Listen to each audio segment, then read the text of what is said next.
he's been the target of some pretty strong protests. Why exactly? Well, Cesar Mata Pires founded a company called OAS, and it's emerged as one of the biggest winners in the construction boom leading up to the World Cup next year and the Olympics in 2016. So the name of his company, OAS, has actually appeared on protest placards.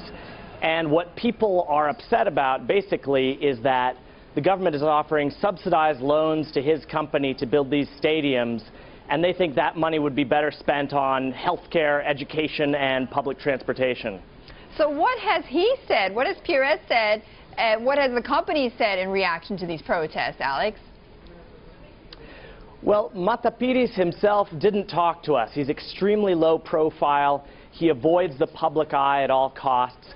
But we had a long meeting with his director of corporate finance, and he called the protesters' linking of OAS to government waste simplistic and ignorant. His feeling is that OAS is participating legitimately in basically the only existing business model in Brazil. Well, I don't get that. What does that mean exactly, the only existing model in Brazil? Well, basically, the Brazilian government needs to construct these big, large-scale infrastructure projects. And the only companies that are available to do it are companies like OAS and a handful of other family-owned companies. And the way that they incentivize these companies to build these projects is through subsidized loans, mainly.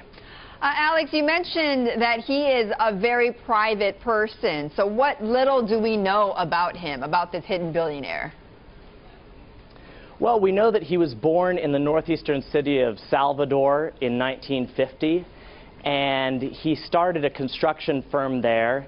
It drew the attention of the governor at the time, a man named Antônio Carlos Magalhães, ACM, who was one of the most important power brokers in Brazil in the second half of the 20th century. And Mata Pires married the daughter of ACM. And as ACM rose as a politician during the military dictatorship and afterward rising to become head of Congress, he pushed a lot of business toward Mata Pires. All right. Today he lives in Sao Paulo. He's grooming his two sons to one day take over the company. But like I said, he's very private and avoids the press, so we know very little about him.